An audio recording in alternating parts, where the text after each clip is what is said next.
Saludos cordiales, señores estudiantes, y bienvenidos a esta unidad número 2 de la asignatura de estadística. El título de la unidad, distribuciones de frecuencias y gráficos estadísticos. En la unidad número 1, haciendo un review, vimos algunas definiciones importantes como la diferencia entre población y muestra y la característica que vinculaba a ambas. Vimos también los tipos de estadística descriptiva y la estadística inferencial. Vimos también el cálculo del tamaño de la muestra como tal y la aplicación con la población finita e infinita, los tipos de variables, cualitativa y cuantitativa, y sus respectivas escalas de medición. Siguiendo ese proceso, cuando trabajamos con la tabla de distribución de frecuencias y gráficos estadísticos en esta unidad número 2, recuerden que hacemos referencia a algo importante, y es que es la aplicación de la estadística descriptiva. Recuerden que nosotros, tal cual como lo mencionamos en la unidad número 1, la estadística descriptiva es la estadística que vamos a ver durante este módulo. Recordemos algunos aspectos importantes de la estadística descriptiva. Se constituye en un conjunto de métodos para resumir y presentar en forma clara una serie de observaciones.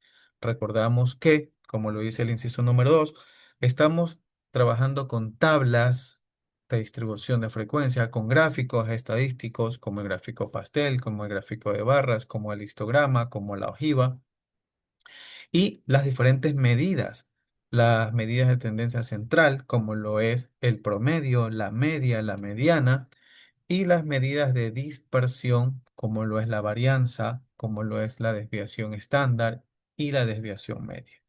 Todas estas medidas, complementadas con las tablas de distribución de frecuencia, complementadas con los gráficos estadísticos, permite a la persona que realiza una investigación como tal tener un panorama mucho más claro del comportamiento de los datos.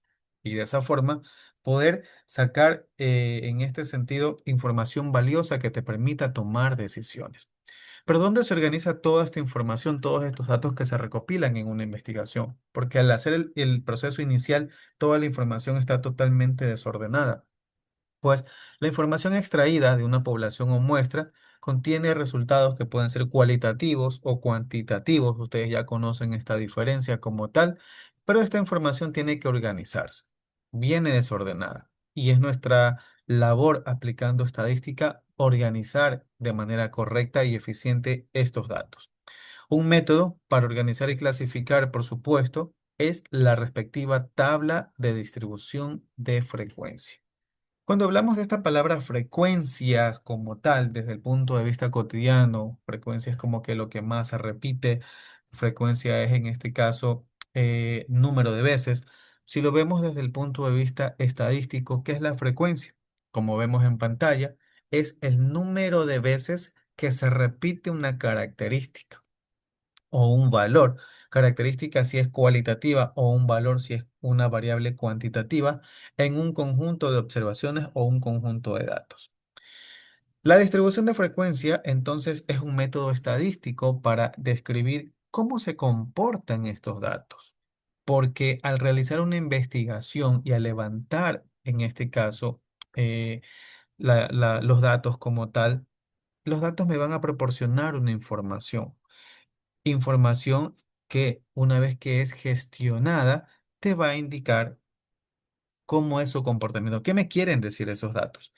¿Qué información me está brindando y proporcionando esos datos? Por supuesto, para esto hay que organizarlos, para esto hay que tabularlos, para esto hay que aplicarle alguna medida como tal y se los organiza, por supuesto, en clases o categorías en donde se indica con qué frecuencia se repite. Bien, para esto, nosotros una vez que realizamos el proceso de agrupación, tenemos que ver algunos aspectos como tal. Vamos a este ejemplo en particular. Aquí en este ejemplo podemos nosotros observar y dice lo siguiente.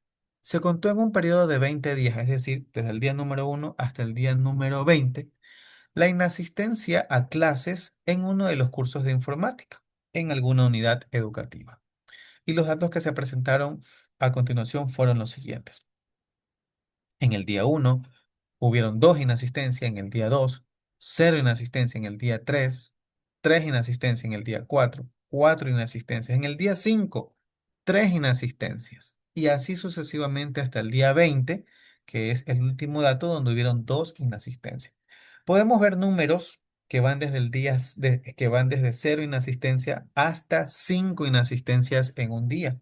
Y vemos también que se repiten algunos de estos datos. 0 días se repite, una inasistencia se repite, dos, tres, cuatro y cinco inasistencias se repiten. Esto es lo que hay que agrupar, esto es lo que hay que organizar para entender mejor los datos. Por supuesto, el siguiente proceso es hacer la tabla correspondiente como tal. Pero cuando se construye una distribución de frecuencias de una variable numérica, tenemos que decidir si lo vamos a agrupar en algo que se lo conoce como intervalos o no lo vamos a agrupar en forma de intervalos como tal. Tenemos que decidirlo, pero lo vamos a decidir en función de qué. Como lo dice la diapositiva, en función de esos dos últimos criterios que están en la parte inferior. Lo vamos a decidir si agrupamos o no en intervalos dependiendo de la cantidad de elementos que se van a clasificar y por supuesto cuán heterogéneos son esos valores de las variables. En base a eso vamos a clasificarlo. Como son apenas 20 datos como tal, no es tan recomendable agruparlos en intervalos donde se requiere ya un proceso estadístico un poco más detallado como tal. Cuando hay una cantidad como tal de 20 datos, no es necesario agruparlos por intervalos, sí agruparlos, pero de la siguiente manera.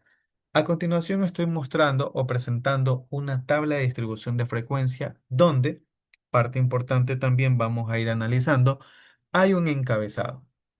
Toda tabla de distribución de frecuencia tiene un título. En este caso dice lo siguiente. Cuadro número uno, cantidad de inasistencias a clases de la Unidad Educativa Sol de América en marzo del 2014. Vemos dos columnas. La primera columna hace referencia a la cantidad máxima de inasistencias que hubieron en esos 20 días y en la segunda columna la frecuencia con la que se repitieron esas inasistencias. Así podemos concluir viendo esta información una vez que fueron organizados los datos. ¿De qué? Inasistencias con 0 días, 2. Inasistencias, en este caso, cuando se presentó una inasistencia en los 20 días por dos ocasiones. Cuando hubieron dos inasistencias en los 20 días, pues en 4 días hubieron dos inasistencias. En 5 días hubieron tres inasistencias, en 5 días también hubieron cuatro inasistencias y en 2 días hubieron cinco inasistencias. Así clasificamos la información. Total me da una cantidad de 20 días.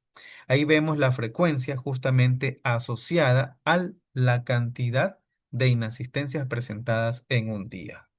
Si la muestra es muy grande, como lo mencioné hace un momento, si tenemos una muestra muy representativa, bastante amplia, ahí sí es importante y recomendable hacer una tabla de distribución de frecuencia como la que estamos observando, pero agrupado en intervalos.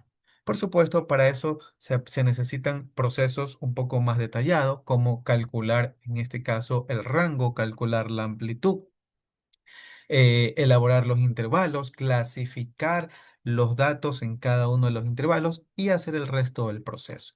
Solamente para muestra de ustedes como tal, porque esto nosotros lo vamos a ver en la parte práctica en la siguiente clase.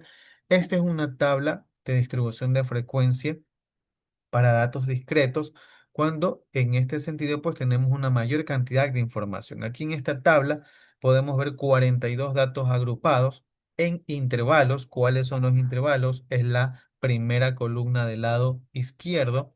Pues vemos otras columnas construidas como la marca de clase, como la frecuencia absoluta, la frecuencia relativa, frecuencia acumulada y la frecuencia relativa acumulada.